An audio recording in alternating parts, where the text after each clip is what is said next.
Assalamu alaikum. Today I'm here to present you my top 10 games from 2022.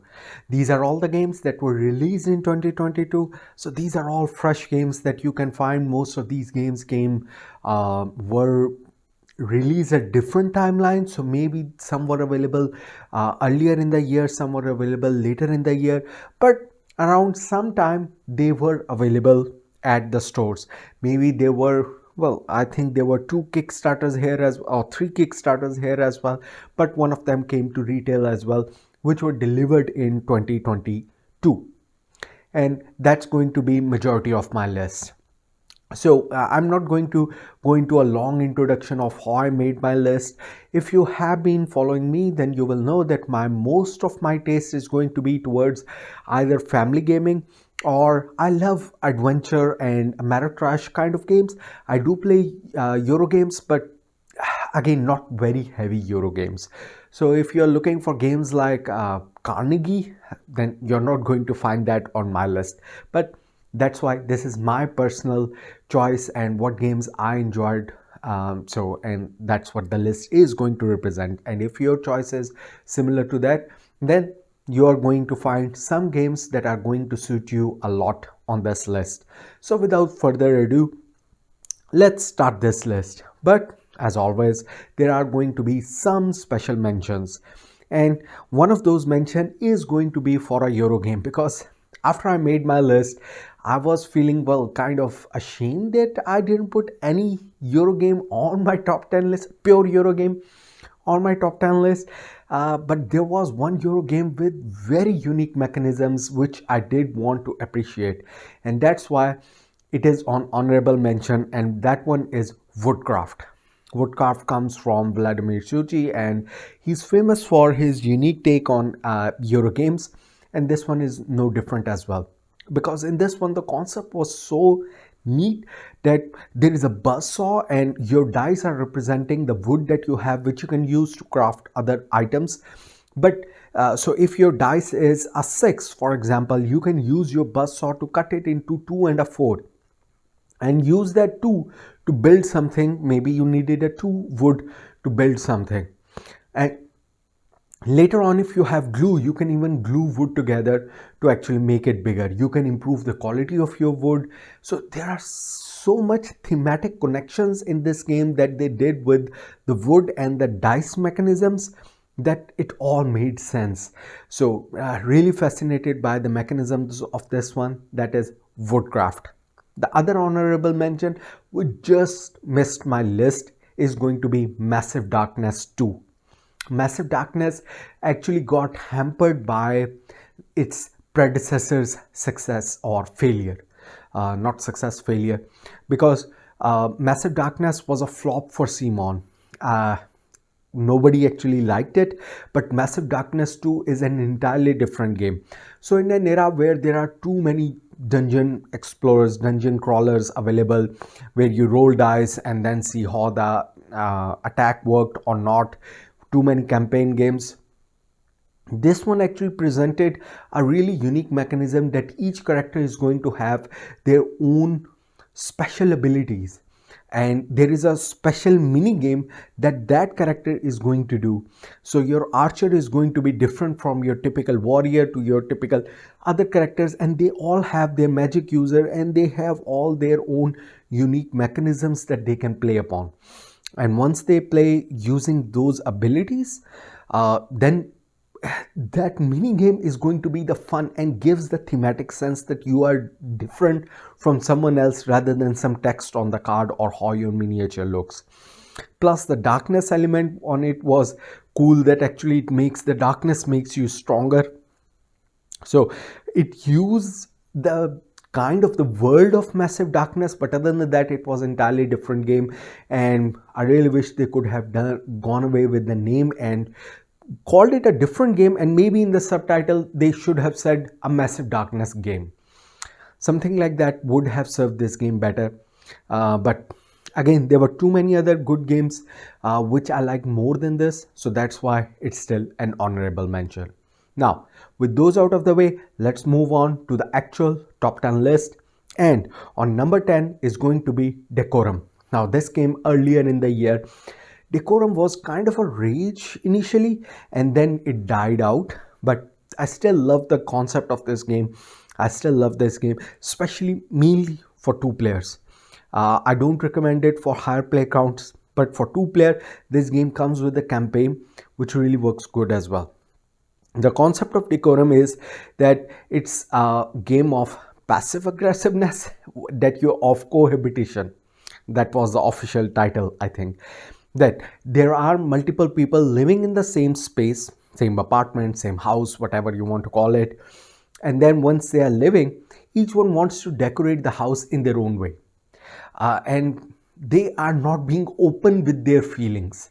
So if someone wants to put a red lamp in a location, the other might have an objective card which says, well, you want blue decorations of some retro era to be fit in this. So if now there is a red lamp, that is against your objective.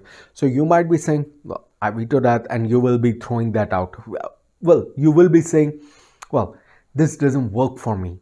You will not be specifically saying what doesn't work for you. Everyone is decorating with multiple items, but you would be just saying, I aggressively dislike this room, or I am partially okay with but not happy with this. So you can use terms like this to give a range of emotion, but never particularly say that actually it's the lamp you hate. And the other player has to then guess, okay, let me try to swap. Next time I'll try to swap these 2 items. And the the other player might still say, well, I still hate this room. And so you are trying to guess, okay, what is the kind of objective that they want to meet?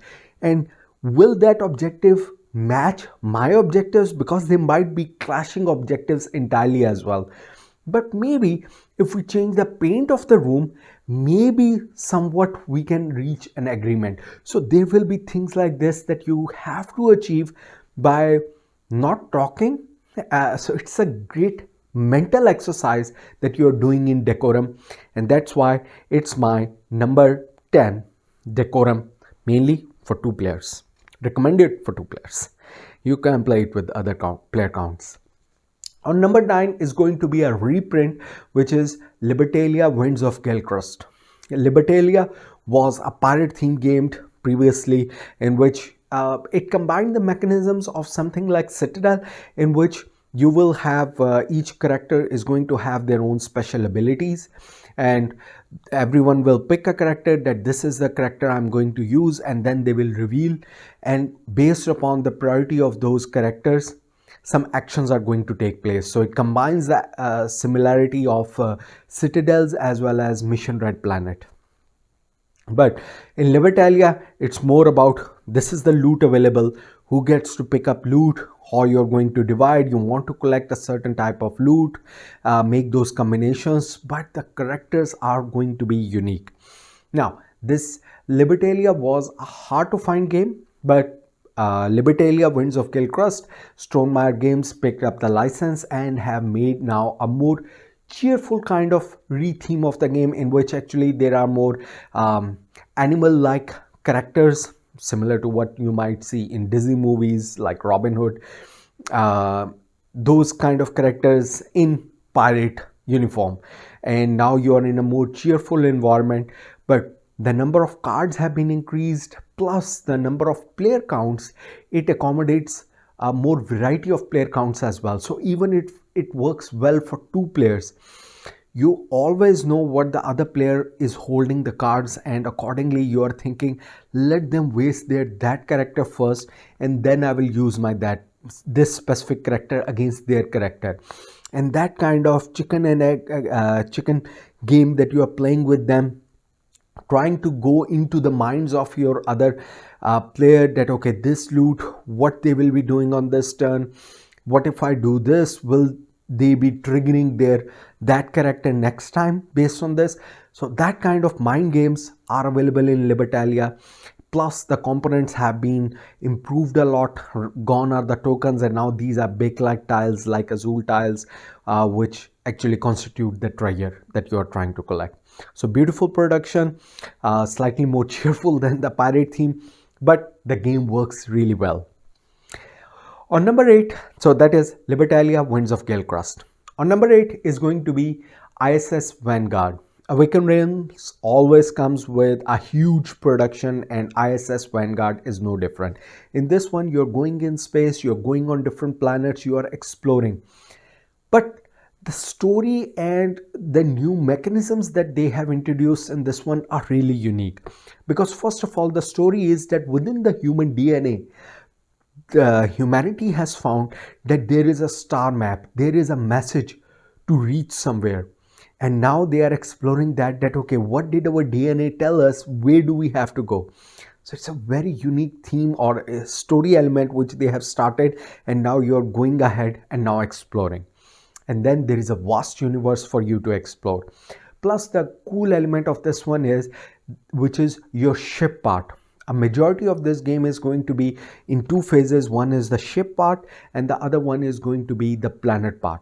The ship part is handled by kind of like a photo album or a card, if people have seen Magic the Gathering like card albums. It's similar to that. So your ship, each page is going to represent one of the sections of your ship, and as you keep playing the campaign, then slowly the card upgrades will keep coming in for your ship, which you can slot in the card holders, card sleeves that are given inside your ship diary, and your ship will slowly evolve. Even your ship type is going to change as well. You're going to upgrade your ship with time. Your crew is going to improve. Even there is a section for your crew might die and you have a memorial for them, memorial section where your past crew or old died crew is going to be there. So it's a whole different mechanism that you're going to enjoy with the ship element, rather than just going on to the planets and exploring those planets and revealing later parts of story of what's going to happen, as well as having some combats as well. So that is ISS Vanguard, a huge production and a big promise. If you have time, then give that time to ISS Vanguard, which is my number 8. On number 7 is going to be Wonderland's War, an Alice in Wonderland theme. I am nowhere close to a fan, or even I don't even like Alice in Wonderland theme. I actively dislike this theme. But then this game comes in, and the gameplay mechanism, initially when it came on Kickstarter, I saw it and it attracted me a lot. The artwork was super cool. It had a black board but with very strong color vibes, which represented the different areas. So you're playing an area control kind of game on the board. Plus there is bag building mechanism. So you're putting these chips as you make your character strong. You're putting these chips in the bag, and whenever you're performing these battles, you will be pulling out chips from your bag, which is always an exciting element. Now, bag building, I don't know why more games don't use that. Quacks in Cuddlingburg is famous for using that. There is some excitement of finding something special from your own bag, which you have built by yourself. You know exactly what's going to be there, and it's so much exciting.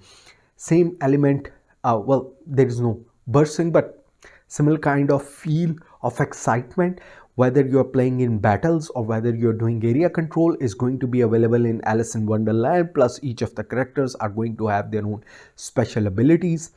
So Wonderland War presents a special package. You just need a lot of table space for this one, just like ISS Vanguard. This is going to take some table space because it's a huge board and huge components that are going to be there.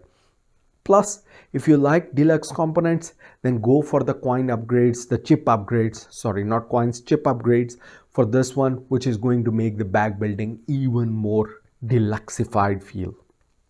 So that's number 7, Wonderland's War. On number 6 is going to be Endless Winter Paleo Americans. So Endless Winter comes in the same category, or same, at least gameplay wise.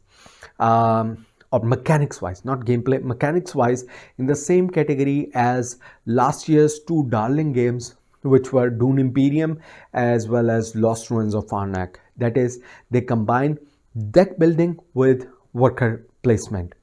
Endless Winter was, I think, the original one which had in their Kickstarter shown this mechanism, that this is what they are going to bring together.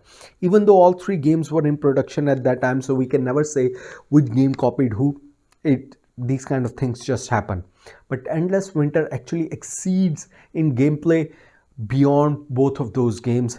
It had little elements of each of those mechanics. If you like any kind of mechanic in any game, then Endless Winter has it. So I'm not going to say which mechanic is going to be the best one or the best feature of this. It just combines everything that a board game, an enthusiastic board gamer is looking for in just one game, and everything works perfectly.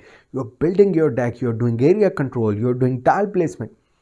So rather than going into detail, go check a detailed video if you're not aware of Endless Winter, and there will be something that you will like in this game. That's why it has made up to this high, and it is my number 6 top favorite game of 2022. On number 5 is going to be, well, no surprise for anyone, Frosthaven. So I love Gloomhaven, and Frosthaven had to be on the list. Frosthaven just improves the formula of Gloomhaven.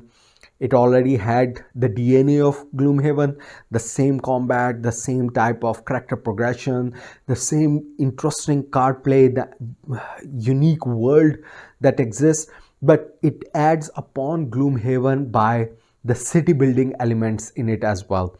So if someone has played Kingdom Death Monster, it was a simple boss battler.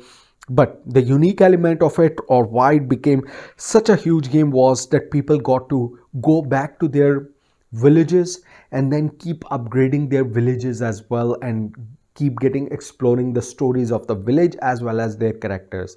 And Frosthaven has tried to do the same as well for Gloomhaven. That okay, Gloomhaven was the name of the city. So well, now Frosthaven we are talking about. So in Frosthaven, let's go back and give importance to that city as well.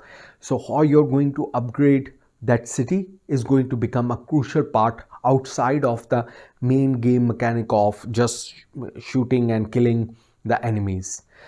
So that's why Frosthaven, one of the best dungeon crawlers with Euro mechanisms built into it, where you're managing your resources, your cards, which act as your timer for the game as well. Just beautiful gameplay. Frosthaven is my number 5. Or number 4 is going to be Turing Machine. Now, Turing Machine, or not Turing Machine, Turing Machine, is based on your old systems, computer punch card systems, where you are decoding things. So these are kind of logic puzzles. It's really hard to explain it without the actual components, and even if you see the components, you'll be just holding your head and saying, how does it actually work? And the beauty of this game is the whole that gimmick, because the game is going to give you some logic puzzles that okay, this number is going to be greater than this number, or color is going to be greater than this. You can ask a question from the computer, which is again the punch cards. So when you place a question card, then you can take that number. You're giving your logic that, for example, purple is greater than the yellow number. Then you are taking that card and putting it into a punched hole slider kind of thing. And once you put it, it's going to either give those X's or a OK symbol, so that you know your assumption was correct or not, and based on that you have received some information, and other players around the table have received some information as well. What you're trying to deduce is that based upon all the cards and all the logic questions that are being asked, people will keep on putting, and you want to be the first one to try and guess what the actual number or what the actual logic behind the thing is. And it comes with, you might be thinking, well, then it might be coming with 4, 5, 6, 10 puzzles. Well, it comes with thousands of puzzles, and they have even an online app which makes thousands more puzzles for you. So it can give you an infinite number of plays, and that is just mind-boggling that how these pieces of card can make up so many variety of puzzles. So just the gimmick of this mechanism of putting sliders and coming up with answers which match the logic puzzles, which are or logical questions that are on the cards. It's like kind of like logical math homework, but fun. So lovely, lovely concept. Number 4, Turing Machine. On number 3 is going to be one of the game types that I truly love, which is racing. And that is going to be Heat Pedal to the Metal. Days of Wonder comes with just one game per year, or sometimes even they skip a year. But when they release that game, it's kind of an event. People pay attention to it. They put effort into its production. They put an effort into thinking about that how this game is going to be towards the family as well as enjoyable for the enthusiastic gamer. And Heat Pedal to the Metal is no different as well. So it uses kind of like a deck building mechanism as well to have a racing game. Now, I own a lot of racing games, but I don't own a really pure racing game. Majority of these games have some kind of betting mechanism, and the bets and the dollars that you are going to win is going to decide who the winner is, never who is the fastest. And Heat Pedal to the Metal is the game actually which is pure racing game, and you are trying to race accordingly. But as you race, you can always take those heat cards, that is, you are heating up your engine to go even faster. But that is also going to become a dead card in your hand, so your deck gets boggled up because of that heat. So maybe next time you will not be as much efficient. So are you going to take the risk right now and go slightly faster or do that special maneuver, or you are going to go safe and not take up heat on your engine? And that's the cool mechanism that you will be thinking about. Plus the game comes with modules which you can add. So there are weather modules, there are other modules in the game which you can add to spice up the game and add more variety. So it's like mini expansions built right into the game. So 2 double tracks available, beautiful production, Vincent Dutrait art. What's not to like in this package? So that was my number 3, Heat Pedal to the Metal. On number 2 is going to be Oathsworn, Deepwood. Now Oathsworn was a big Kickstarter, and when this Kickstarter was launched, many people, including myself, had the impression that, well, there's too much plastic in this game, because all the monsters in the base game, let's talk about the base game, comes with the hero miniatures, but the giant monsters, so it is a kind of a boss battler, but the bosses were represented by standees. And so for each boss there is a standee, there are envelopes that you will get to open and reveal new bosses, new cards, new attacks. That hidden element is really enjoyable for me. That reveal of new things, I always enjoy that, and that's why it's on number 2 for me. The unique mechanisms of this game, when I saw that, okay, how does this game play, I was immediately hooked. It went up on my wish list as a must have there and then, even before the Kickstarter was delivered. So it has been on my wish list ever since. But when the game delivered this year, everyone was praising that yes, the game delivers. The bad thing where people might have rejected the game or thought that it is, I think, waste of money, is that they made an alternate boxes. The game came with additional 3-4 boxes of plastic miniatures, which are not essential to the game but can be added as an add-on. So there are terrain plastic. So even, for example, if you want to replace the tree, so this spot you cannot move to, but you can replace it with the plastic 3D tree. So there is that. You can replace the standees of the monsters with huge miniatures, and these are huge. So if you wanted that, those were available as well, and people bought those as well. Well, I'll still say stick to the base game. It still has a lot of good gameplay. The core gameplay is fun.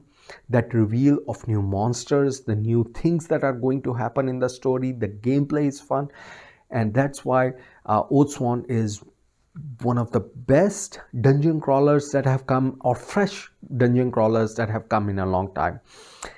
So that's my number 2 game, Oathsworn, Deepwood, Into the Deepwood. On number 1, let's tone this down from really dark and gloomy to something more familiar, and that's going to be number 1 game, Familiar Tales. It has been all the time in the background of this video, so if you were paying attention, this hint was always there. Familiar Tales is my number 1 game of 2022. Now, agreed, this is neither the best mechanism wise best dungeon crawler, neither the best adventure game, but it is the best game for a family. This comes from the pedigree of two great concepts that I have loved in the past. Jerry Hawthorne, who has produced Mice and Mystics, and more famously, not more famously, more importantly, Aftermath. Aftermath was again the next sequel to Mice and Mystics, which was actually better than Mice and Mystics, but nobody played it. Aftermath was so brilliant. It used the book kind of maps. So gone were the tiles, similar to Gloomhaven Jaws of the Lion. There were books you will open and the map is there. Plus it used card mechanism to play.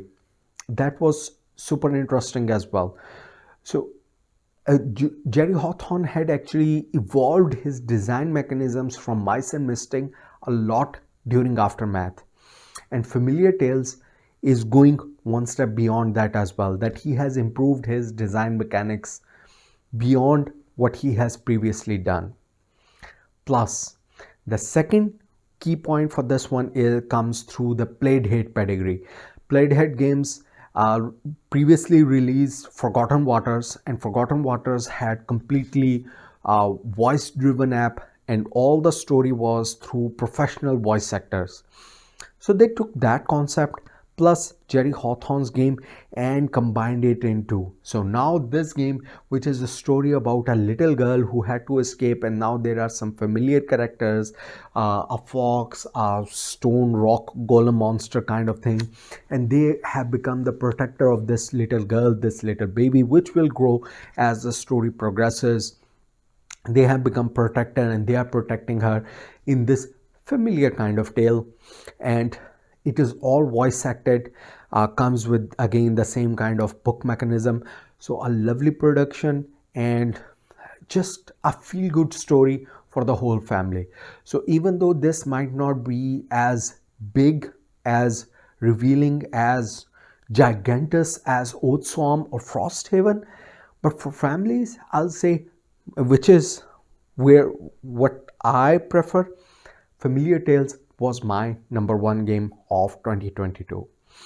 So that's it, folks. Those were my best games of 2022. It has been a great year. There were so many other games which I could have put on this list. The Splendid Duel was one of the awesome things, and many other. Again, I just don't even want to name just one or two because it will be unfair to many other games. But it had been a great year, and I just wish we could make top 100 games of 2022. That would have been more fair. But anyway, see you in 2023, and most probably I will be making my most anticipated games of 2023. So leave in the comments below what were your favorite games of 2022. Where do you agree with my list? And of course you can always disagree, because again, that is your choice. You have that right. This is my list. I have told you that there are better games which I know, but why some game went up my list is because I know what my family, and once the people around you are enjoying something, you enjoy it more. Even though the other game might be mechanically better, you know it's the group of friends which give you the more enjoyment, and that's what board gaming is all about, community. So enjoy your community, enjoy the time with your family and friends, and have a happy new year. That's it for me. Happy gaming.